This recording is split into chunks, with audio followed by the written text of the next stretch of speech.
Welcome to the third and hopefully last part of my introduction to Photoshop for beginners. So in the previous two parts we had looked at format and pixels in the first part and then some color retouching in the second. And now in the third part we want to do a little bit get a glimpse into compositing work. So I'll open my raw file, and it has kept all the settings that I did in the second part. I just open the image, and now let's look at some of the compositing features of Photoshop. So compositing always means you want to isolate a part of an image and then potentially put it on top of another layer in another image, or you might even want to add some graphic elements. So for an easy start, let's assume we want to select this fruit plate, and for such a undertaking I would simply choose the quick selection tool. So if you hit the W key, then you will find here the quick selection tool, W. And what it does is, if you click and drag, it will simply select part of the image based on color and brightness. So in this case, this plate is very distinct from the background where it is placed on, and also from the fruits that are placed on top of it. So therefore it selects very nicely this whole plate. But then it did a little bit of an extra here, which I'm not so happy about. This is the shadow. So if I hold the Option key, use the mouse wheel to zoom in, and now I hold the Option key and I drag a little bit over here, it actually removes this part of the selection. When I release the mouse key, it smoothes it out, and now I have a pretty decent selection of this plate. Except for here it's not so great, and maybe I could take care of that edge. So let's just go here. Now of course I release the Option key and I just drag a little bit along here to give it an understanding that I want to have this part as well. Option mouse wheel, and I zoom out. So in this case of course I want to add the fruits, so I simply drag over them without holding the Option key, and it adds all of these colors. And now I click a little bit here and here to add those parts, and that's really decent enough, I would say. We must not forget that this is more like 100% size, so it doesn't need to be so super precise.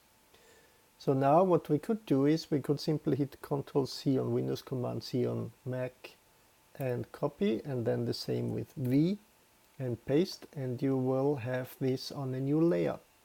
And as it happens to be possible with layers, with the Move tool here, we can simply drag it around and place that somewhere else in the image.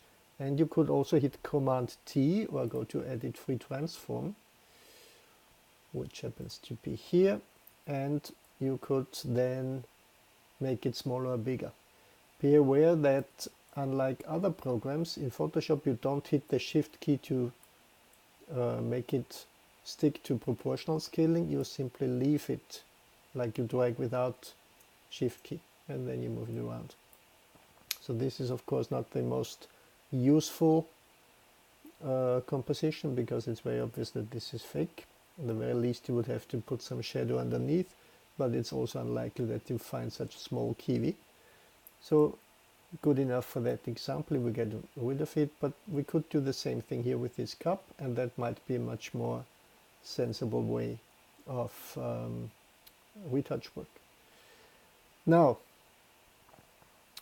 the quick selection is a really handy tool and works very nicely nowadays for most things, especially hard-edged objects like this plate here, or that plate, or this teapot, or this vase here. Yet it is a little bit of a challenge when you have complex backgrounds like here, also here like this. It's not that perfect. And they quite recently introduced the eraser brush, background eraser, which I find super powerful. So I want to introduce you to that as well. Basically what it does, here the background eraser tool, it erases part of the image, and depending on where you start dragging, it will leave the image whenever there is a stark contrast to the area where you started. So that's very nice, but of course we never want to work in a destructive way with this kind of jobs, because we might change our mind later, or we make a mistake and then we have something lost. We have lost something in the image. So instead I hit Ctrl Z or Command Z on Mac. Yeah, great. Now we have some extra messages here. So let's just quit WhatsApp here. In order to use the eraser, the background eraser, in a non-destructive way, we first duplicate that layer, and we can do so, for example, by dragging it onto the new layer symbol down here.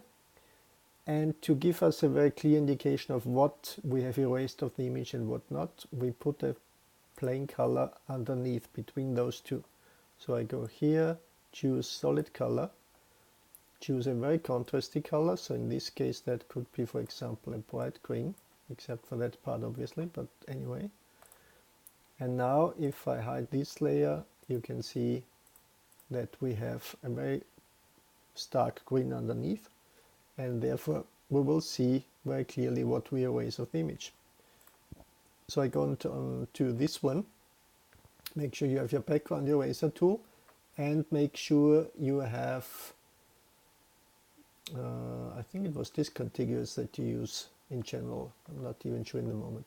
So now a good tolerance to start with is about 50%. If you right mouse click, you can adjust the size, and of course also the hardness, which in this case can be pretty stark. It's a very contrasty image here, and you see it appears as if I would paint in green, but of course that's not the case. I'm simply erasing part of the image, and we'll see through it to the green image underneath. And now see how this very nicely removes all this white background, but it leaves perfectly intact even the smallest hair here. And how much of the hair is left is obviously defined by the tolerance. Now if I do the same thing down here, you will see that actually it starts to go into that yukatan, I think it's called, this Japanese summer kind of kimono. So I undo that with Ctrl Z on Windows, Command Z on Mac, and instead I go down with the tolerance pretty much here, give it a try again, and now it works perfect. And this part here I might want to go over with a bigger tolerance later. And now I can go down here and make sure when you have here this very similar color that you don't go into the image. Actually I did here, so I will have to get that back from the saved layer later. And then I go over here, so this time I take better care. And let's see, yeah, could be done better, but it's okay for the moment. And you see I cannot start here because then it doesn't really add anything because there is little similarity between this almost removed background and that background. So I have to go out here again, and now really I need a little bit more of tolerance, and I go down again to finish this off here. And then I do the same here, and here really we can see how well this background eraser tool works. It's just an amazing tool. This would have been a nightmare until very few years ago, or even a month ago.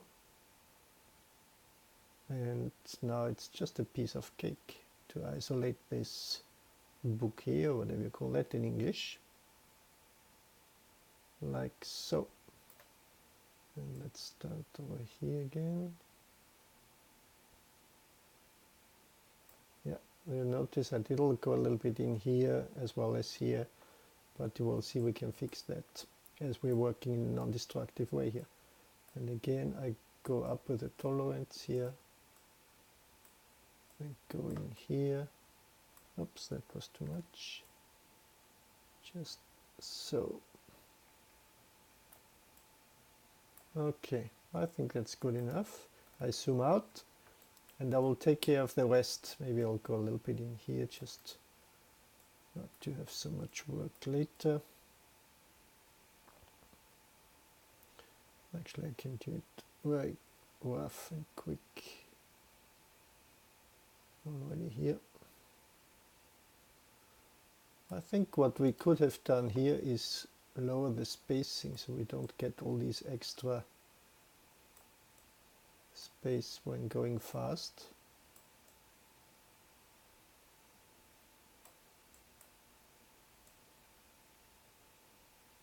This is where it really starts to become 100% instead of like 89, 98 or something.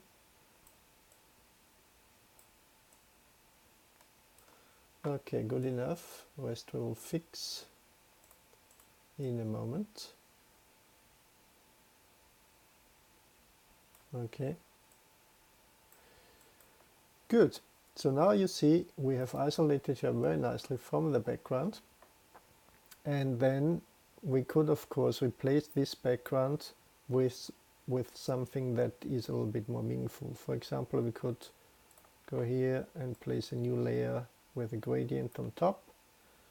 Click on that gradient, click on the first color picker, choose a color, let's say from her Yucatan, and for the other one we choose something more, let's maybe something like that, ready-made, and we choose radial and we invert it,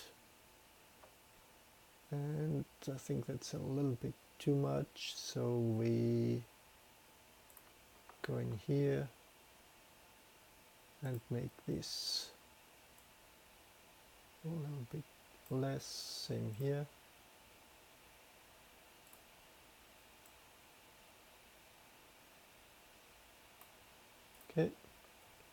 Okay, and then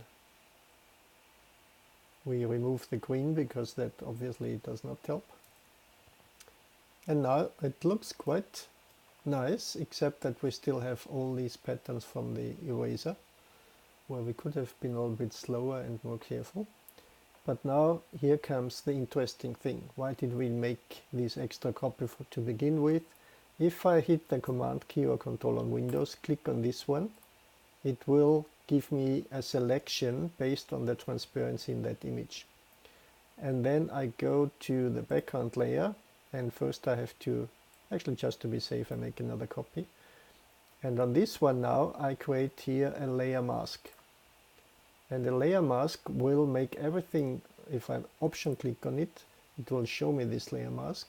You will see that everything that is to be transparent or hidden is black. Everything that is fully visible is white. Anything that is gray is partly visible or semi-transparent.